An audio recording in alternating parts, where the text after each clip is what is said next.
this is Arun Mehra here, and today I'm going to be talking about a very exciting area that I'm seeing in dentistry. It's all about how to start, scale, and sell your dental group.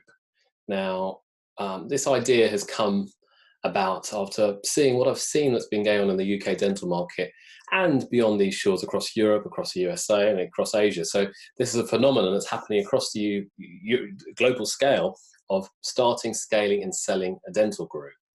So without further ado, I'm going to keep this relatively short and sweet. So I appreciate it's late on a Thursday evening, and I'm sure people have to have their dinner and put the kids to bed. But let me crack on. Let me crack on. So who am I? My background, I'm the CEO of Samera Business Advisors. I have an extensive experience in M&A in dentistry. Been working with dentists for the last 15 years. As accountant, practice sales brokers, finance raising for dentists. Now we're in the digital marketing space where we're helping lots of dental practices across the UK and abroad. Prior to that, I was an investment banker myself, trained in M&A, and I'm also married to a dentist, Smita, and we own the Neemtree Dental Group as well. So I'm coming from various angles, from financial angles, from business angles, but also being an owner of a small dental group as well. So tonight I'm going to be sharing about what I'm seeing in the marketplace and where I see where the opportunities are and how you have to position yourself to make the most of these opportunities. So let's crack on. So why am I discussing this subject? And tonight, and we've got a lot of people who have registered for this webinar because there's a lot of interest in this subject in the UK and overseas. But in the UK market, we're seeing currently there are large UK dental groups currently account for 12% of UK dental practices. So people like Bupa, My Dentist, and other large groups account for around 12%. Now, large, I mean people who have more than, or companies that have more than 20 practices or more. So 12% are owned by the large corporates. A further 20% are owned by the mid-market, where these people have between 2 and 20 practices. And then the remainder, 68% of the market, are owned by independent owners, people who have one practice. So still a large chunk of the market, 68%, are owned by independent practice owners. Now, this is where I see it now. But in 5 years, my prediction, looking at all the stats and where things are going, large dental groups will then own around 17% of the total market. So from 12% up to 17%. But the really exciting and interesting opportunity is this. It's in the mid-market where people have 2 to 20 practices. Now, we're expecting the growth of this to be pretty strong. So where they have around 20% of the market, we expect that to rise to about 33% or 1/3 of the total market owned by small groups that own between 2 and 20 practices. Kind of turning that into absolute figures, that means a growth rate of around 85% over the next 5 years in absolute terms. So almost doubling the size of that market, almost doubling the size of that market over a 5-year period. And that's what we're experiencing, that's what we're seeing. So currently in the marketplace, we're starting to see more and more small groups trying to acquire more practices or get more practices, whether it's startups, whether it's NHS tenders, whether it's buying other practices. There's not a day where we don't get inquiries, people wanting to buy more practices. The problem is not everyone can get all the practices. There's a finite supply currently in the marketplace. So it's still a seller's market in many ways for certain practices in certain locations. So this is the exciting opportunity. And this is where I think if you position yourself right and you're in the market to grow a group, the next 5 years is the period to do this. It will still probably be there after that period, but who knows what's going to happen. But the next 5 years really present this opportunity. So, but then the question that has to be asked is, why build a group? Well, as I said, I get a call or an email from someone, not necessarily directly related to dentistry, most weeks. We're getting investors, private equity houses attracted mainly to the market because firstly, it's largely recession proof. By having a group, you have economies of scale. And as I said earlier, it's a growth sector. Whilst NHS is uncertain in certain aspects, there's still demand for private dentistry. And we're seeing more and more evidence in the demand through social media, through other aspects, where people want to have whiter teeth, better smiles, and associated Instagram-looking teeth. Okay, that's maybe how I put it. So these people are interested in groups. Okay, and upon exit, when you sell a group, you will definitely get a higher EBITDA multiple than a single practice. Now, I'll come back to EBITDA in a moment, but what that's telling you is that if you had a group of practices, they're worth more than if you sold each of those practices individually. A group is worth a lot more. So a single practice may sell for around 6 times EBITDA. EBITDA is a value of profit, measure of profit, but a group might sell for in excess of 9 times EBITDA, and sometimes much higher. So if we look at the deal that happened a few years ago, I believe, when Bupa bought Oasis, that was like at 14 times. Okay, so the market opportunities is where this is where you can buy at a lower price. You might buy at 5 times EBITDA, but when you combine them as a group, you might be able to sell them at 10 times EBITDA. So effectively doubling your money. Not a bad job if you can get it, really. And a typical private equity group is looking to 3 times their investment, or multiply their investment by up to 3 times over a 5 to 7 year period. So that's one of the primary reasons why build a group. There is interest, there's more money coming into the sector, there's lots of investors in this sector already, but coming overseas investors interested in this sector. And this isn't, as I said, a phenomenon only in the UK. This is a phenomenon happening literally across Europe, across the USA, across Asia. It's happening literally everywhere. If you have the word dental in it, there's a market interest in this. Call it silly, but this is the world, the way it's going. So, going back to EBITDA then. So EBITDA I mentioned earlier, you probably know this term already, but I'll highlight it again. EBITDA is earnings before interest, tax, depreciation. And it's really essential to understand this and focus on how you can grow this in your business. So in a nutshell, it's a measure of profit, but it's a measure of profit before any financing costs such as interest, any tax costs, and then depreciation and amortization, which are non-cash costs in a profit and loss account. And this is the metric that literally all transactions are based upon, because any investor will be looking at a practice or potential group at what the current EBITDA of that group is. What is the EBITDA? What is the profit of that practice? Okay. And EBITDA is really, as I said, is a measure of profit, but ultimately it's the cash that's generated by the business. That's what these investors are interested in. How much cash is that business generating? And these investors are certainly interested in the cash generating businesses, and then they can see, okay, how can I increase the cash if I buy this group or buy this mini group or buy even a single practice? How can I increase it? So it's really important to understand EBITDA. Now, the rationale behind EBITDA, a little history lesson here.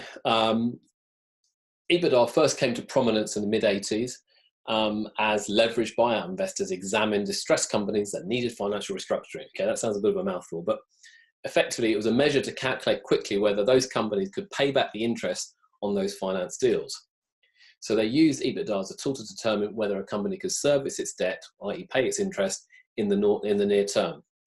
So in this context of dentistry, we're seeing values go up, people borrow money, banks lend or investors lend money, and what those investors are, or what the lenders are looking at is, can the EBITDA being generated by that business be sustainable before they've even paid the interest cost?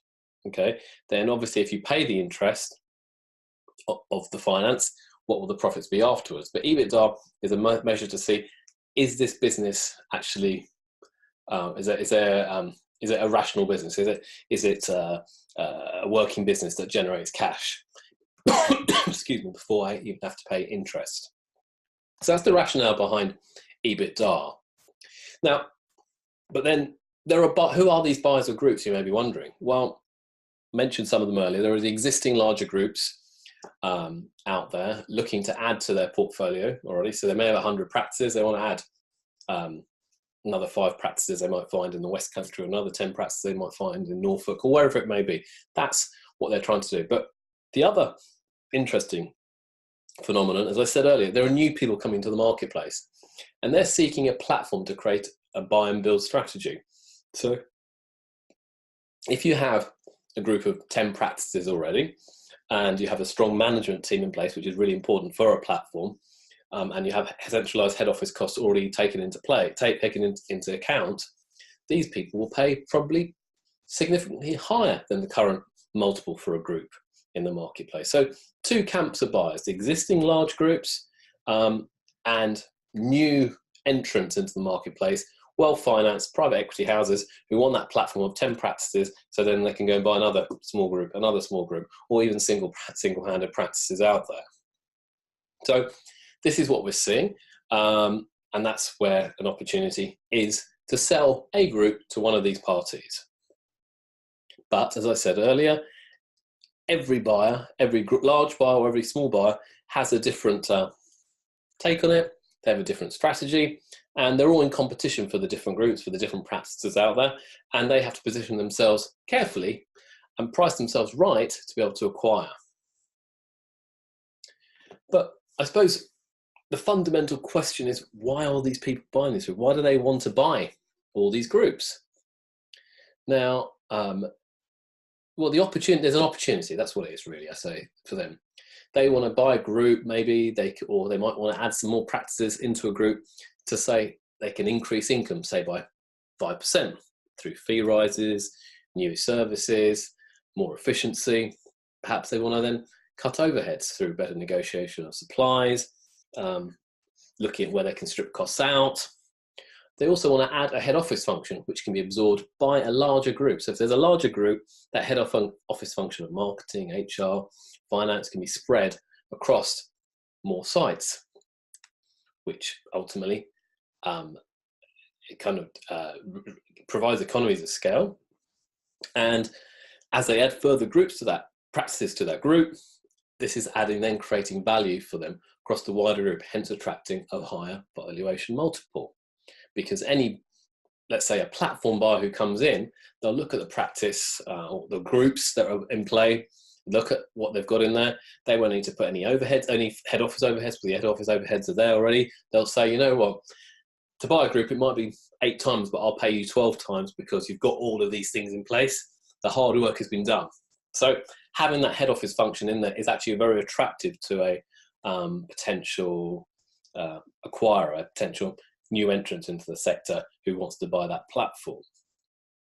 Now, okay, we're talking about all these technical terms, and I think it's perhaps a good idea just to try and quantify this into some basic arithmetic to help you understand.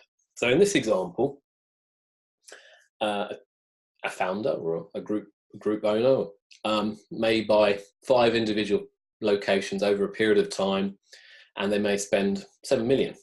Okay, a lot of money. Okay, and they spend 7 million to buy practices with a turnover of 7 million and an EBITDA of 1.2. So a multiple, they've paid a combined multiple there of about 5.8 times EBITDA. Now, through the exercises, through the bits I mentioned earlier, they cut costs, they increase revenue, they kind of increase the profitability to 1.4 million, a rise of £200,000.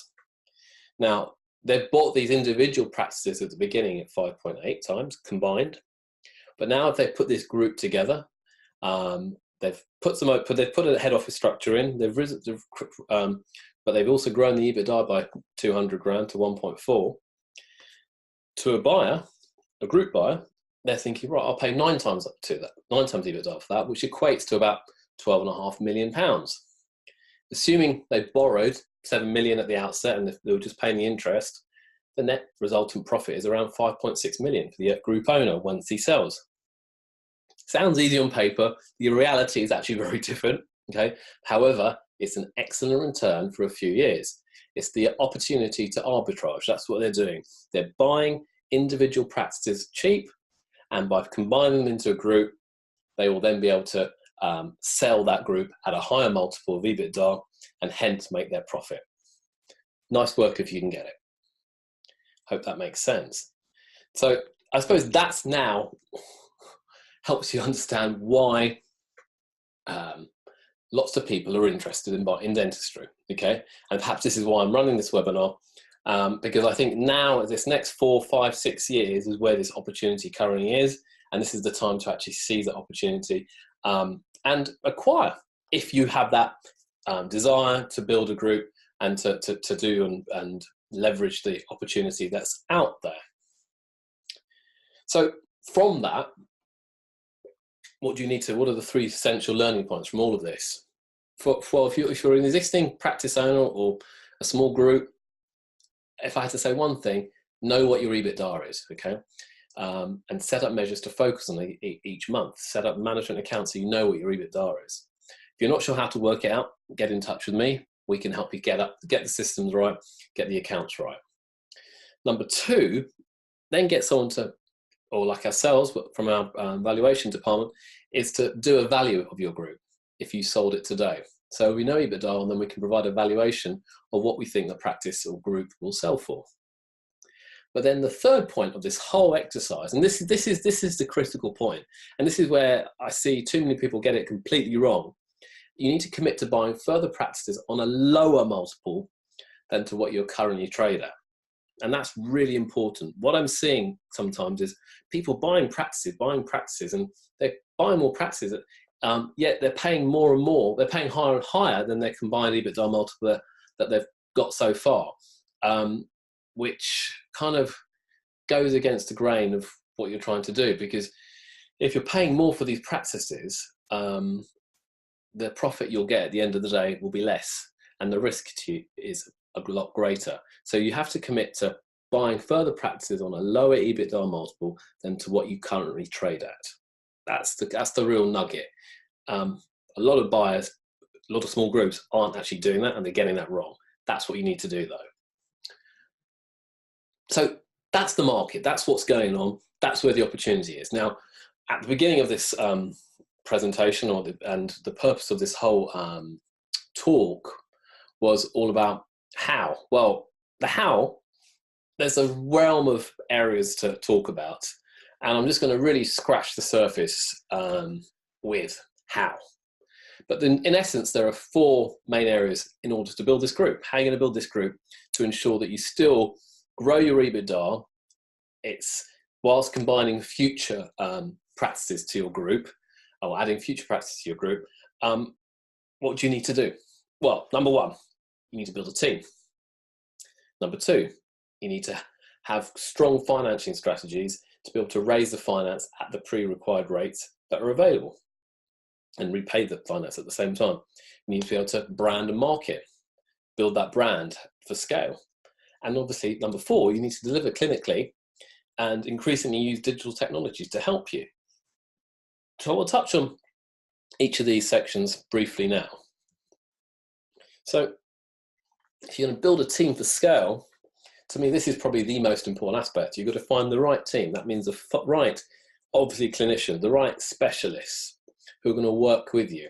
And then at the same time, the right management team and management structure to help you grow this. So it's essential to have the organizational structure in place. But then you need to have the organizational structure in place where the right people are reporting to the right people.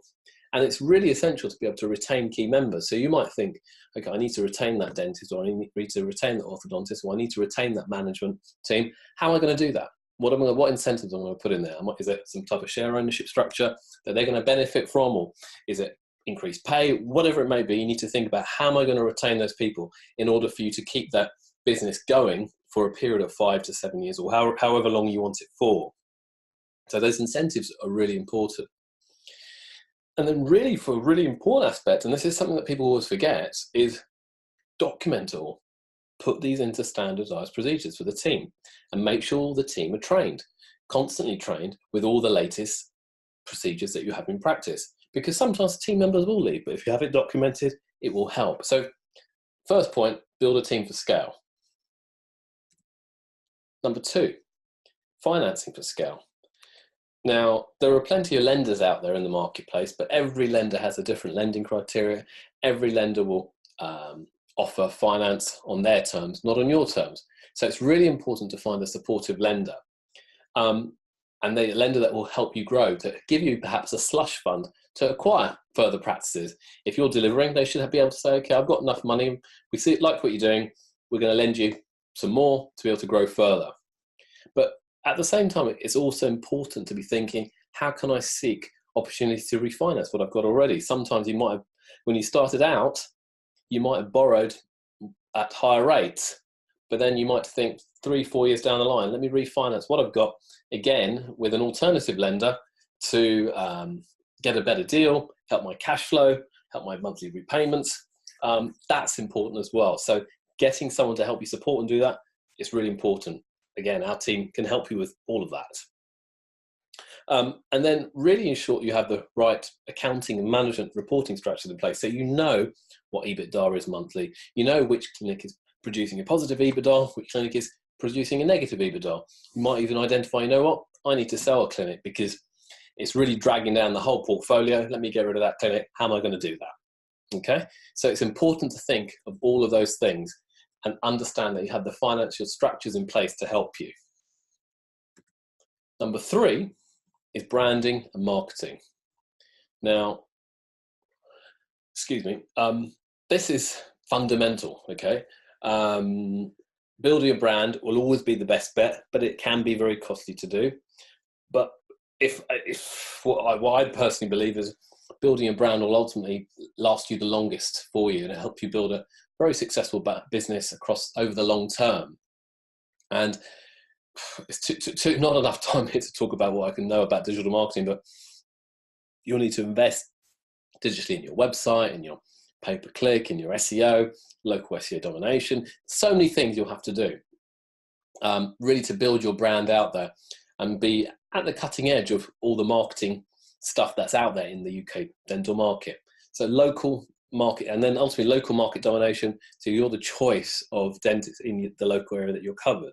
So really, really important to understand that marketing and building that brand will help you build that group for scale, because people will come back to your practices because they see a group, they see a practice in one location, see another practice in another location. I've seen that in my own wife's clinics.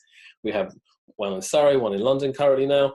People who used to live in the London, they move up further into Surrey, they see the clinic there, oh, I'll go to that one instead now. It's that brand. Brand is everything. People associate trust, brand. That's really, really important.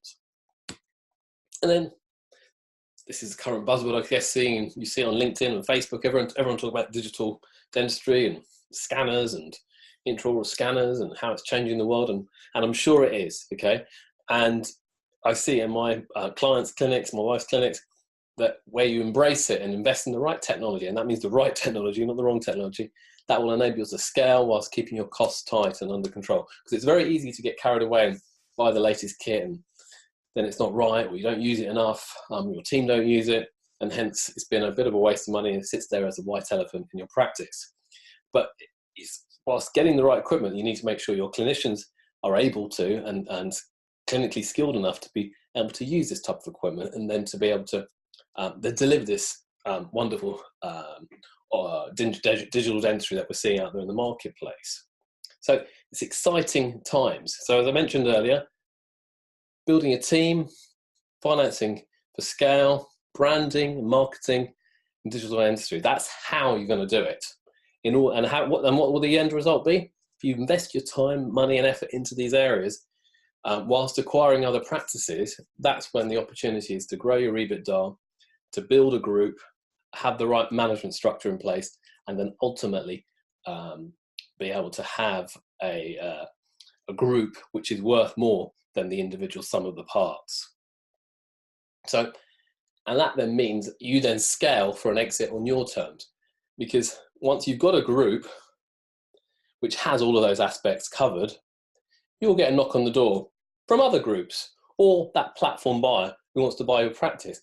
And that's when you really have the, I suppose, the pick of the choice. You're not desperate to sell, but they're desperate to buy. And if they're desperate to buy, you can pretty much command a nice premium on what you're selling. So really important to understand that is that you position yourself that you have the power when you want to sell on your terms rather than what they want to buy on their terms. I hope that makes sense. So I've really touched on the start, scale and sell opportunity in the UK dental market. And what we're running later this year is an event, okay, on the 20th to the 21st of September. And it is an event which is highly focused on the key strategies of how to start, scale and sell your dental group. It's based in London, and literally it's 2 intense days where we'll be talking about all the aspects of the market, as I briefly touched on earlier, and the opportunity that sits there, but really going to the nitty-gritty of branding, marketing, team, financing, with all kind of my network of contacts, my team that are out there. And I'd strongly suggest that you come along, okay? The link is right there, and I'll just send this link to you now. It'll work. Hopefully it'll work, because it's a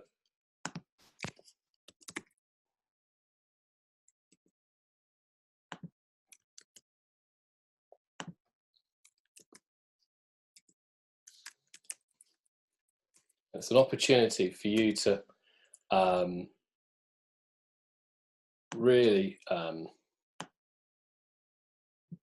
hopefully I can get you to see this out there. Give me 1 second.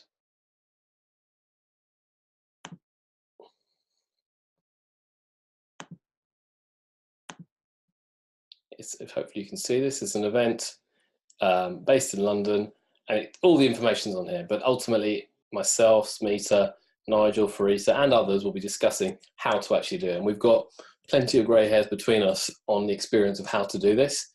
Smita is obviously my wife. We've owned and run multiple clinics over the years, small groups, selling, buying and everything. Nigel here is an expert in finance, ex-RBS head of finance. So he's being able to help people finance lots of acquisitions over his whole 40-year career. In addition, now he's helping people raise finance for ourselves, for their groups. And then obviously Farisa as well, she's got extensive experience in management, in helping people to grow their groups. And she's worked in many of the large corporates out there and helped them grow from small orthodontic groups to becoming more large orthodontic groups and others. So we've got a wealth of experience. I would really encourage you to come along to this event.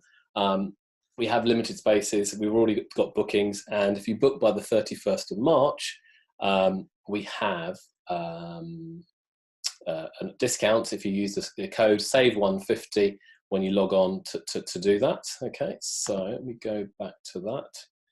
Then I will go back to my slides and continue the talk. But in this event, ultimately, we will share all our strategies and experience to help you build that multi-million-pound group, that where the opportunity currently sits. Other ways that we can help are we can help you raise finance. And as I mentioned, Nigel, he's helping lots of individuals and groups secure finance, negotiating best terms with different lenders. We obviously are brokers, so we help people buy and sell businesses, so our experts in corporate finance. At the heart of our business, we're chartered accountants and tax advisors, so we can support on all acquisitions and all management reporting for clients. And obviously new to our business, which is a relatively new phenomenon, we are now offering digital marketing services. We're from websites to SEO and pay-per-click. We have the in-house expertise to do this. And most of this expertise has come from learning ourselves, doing it ourselves, dominating our own little markets where we work in. And that's been a really, really important aspect for the success of our groups, being experts in digital marketing. So If you want any help on the raising finance, buying, accountancy or digital marketing, you need to get in touch with us. I'll finish off here with a little quote you may have seen, which is actually very useful to say, but I'll read it out to you. Luck is a dividend of sweat. The more you sweat, the luckier you get. If you work just for money, you'll never make it. But if you love what you're doing and you always put your customer first, success will be yours. The quality of a leader is reflected in the standards they set for themselves. As long as you're green, you're growing. As soon as you're ripe, you'll start to rot. The two most important requirements of major success are, first, being in the right place at the right time, and second, doing something about it. You're only as good as the people you hire. Are you green and growing or ripe and rotting? All money means to me is a pride in accomplishment. Now, this gentleman here is probably not very recognizable to you, but he is actually a chap called Ray Kroc, and he is the founder of McDonald's, who founded McDonald's when he was in his 50s. So he started off relatively late in life, but one thing that really hits the nail on the head, and this relates to the dental sector very poignantly, is the two most important requirements of major success are, first, being in the right place at the right time. This is now dentistry in the UK and actually across Europe and beyond. So the opportunity to build a group is now. You're in the right place at the right time. And second is doing something about it. Most people won't do something about it, but a few will, and they will really reap the rewards from this. Finally, keep in touch with us. Our website has a wealth of information, but I really, really want to point you to our YouTube channel, Samara Business Advisors. You just type that in YouTube. We subscribe and we upload videos Tuesdays and Fridays on all dental business tips. It's totally free of charge, and we really encourage you to go to that website and to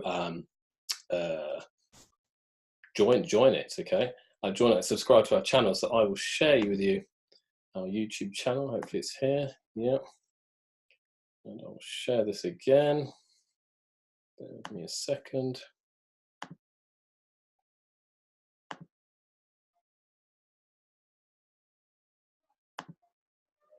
So I really encourage you to, hopefully you can see this, see it's Samara Business Advisors. We're growing our subscribers. We've got a lot of videos for people who are buying practices, buying groups, raising finance, selling a practice, how to start and scale a practice, obviously some testimonials at the bottom, okay? And then a whole range of webinars that we've done previously, which are pre-recorded, and this will go there as well. So on that note, I really encourage you to come to our Start, Scale and Sell event, okay, at the end of the, well, end of the year, end of the summer really, on the 20th and 21st of September. We are taking bookings.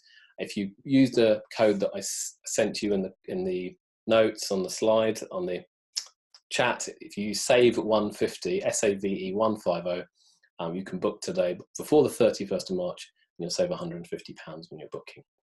I hope you found this 33-minute webinar useful for you tonight.